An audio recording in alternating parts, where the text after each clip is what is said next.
जय माता दी दोस्तों, मधुरमहिंदी.com के इस वीडियो में आप सभी का स्वागत है।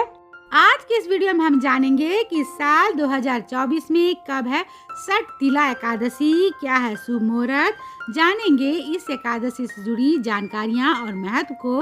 तो इन सारी जानकारियों को जानने के लिए वीडियो पूरा देखिएगा ताकि आपको सही और सटीक जानकारी मिल सके। आप हमें व्हाट्सएप, फेसबुक और इंस्टाग्राम पे फॉलो करें और अगर आप ये वीडियो यूट्यूब पे देख रहे हैं तो चैनल को सब्सक्राइब जरूर कर लें, क्योंकि मधुरमहिंदी.com आप सभी के लिए लेके आता है ऐसे ही व्रत और त्योहारों से जुड़ी जानकारियां। और ऐसे ही जानकारियों को पढ़ने के लिए आप हमारे वेबसाइट पे जरूर आइए, क्योंकि हम आपके लिए लेके आते हैं ओरिजिनल जानकारी जो कहीं से भी कॉपी पेस्ट नहीं होते हैं।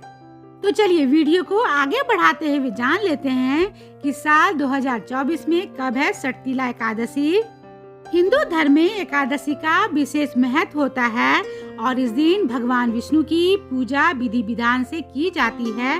सभी एकादशियां बहुत शुभ मानी जाती है और इस दिन व्रत रखने के साथ दान भी किया जाता है। इन सभी एकादशी में एक है षठ तिला एकादशी, जो कि माघ मास की कृष्ण पक्ष की एकादशी को मनाई जाती है। षठ तिला शब्द तिल से बना है और इसमें 6 प्रकार के तिल का प्रयोग करने के कारण ही इसे षठ तिला एकादशी कहा जाता है। कहा जाता है कि इस एकादशी के दिन तिल के प्रयोग करने से जीवन में आने वाली बाधाएं दूर होती है और ग्रहों की स्थिति भी मजबूत होती है। तो चलिए जानते हैं कि साल 2024 में षठ तिला एकादशी कब है और क्या है शुभ मुहूर्त।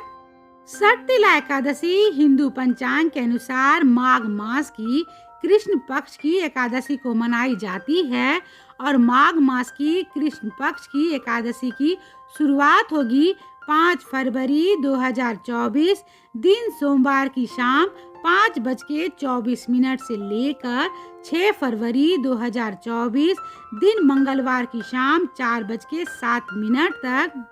सनातन धर्म में उदय तिथि मान्य होती है, इसलिए षठ तिला एकादशी 6 फरवरी 2024 दिन मंगलवार को मनाई जाएगी। षठ तिला एकादशी व्रत का पारण होगा 7 फरवरी 2024 दिन बुधवार की सुबह 7:06 से लेकर 9:18 तक।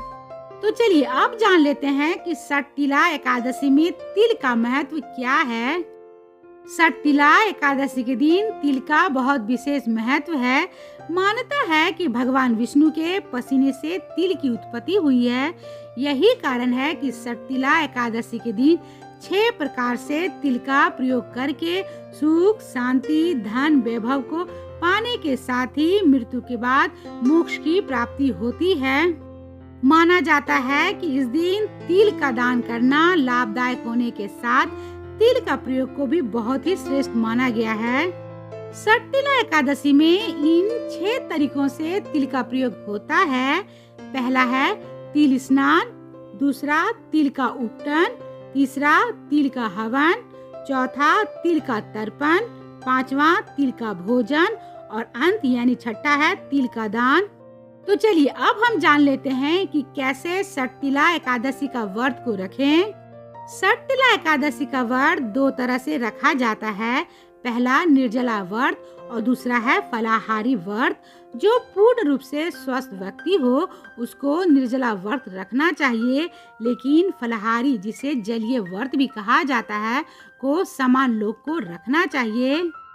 इस व्रत में तिल स्नान और तिल युक्त उपटन लगाने के साथ तिल युक्त जल और तिल युक्त भोजन ग्रहण करना चाहिए। तो चलिए अब जान लेते हैं षठ तिला एकादशी की पूजा विधि को। षठ तिला एकादशी व्रत रखने वाले को दिन में इत्र, पुष्प, धूप, दीप और पान सहित भगवान विष्णु की विधि विधान से पूजन करना चाहिए।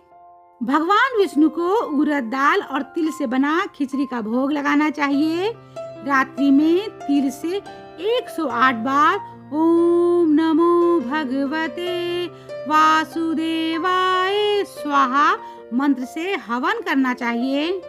रात्रि में भगवान का जागरण करें और अगले दिन ब्राह्मणों को भोजन कराने के बाद स्वयं तिल युक्त भोजन करें।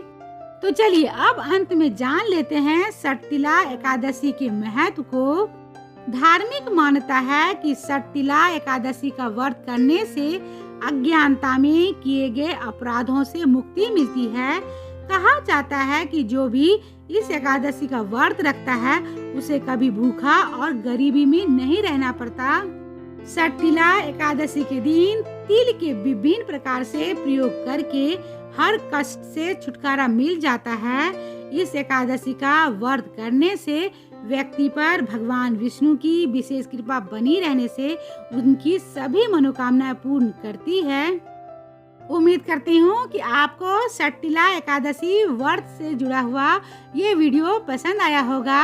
इसे लाइक करें, शेयर करें और ऐसे ही व्रत और त्योहारों से जुड़े वीडियो को देखने के लिए जुड़े रहें madhuramhindi.com के साथ।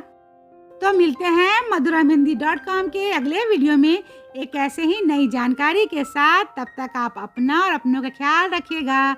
जय श्री कृष्णा।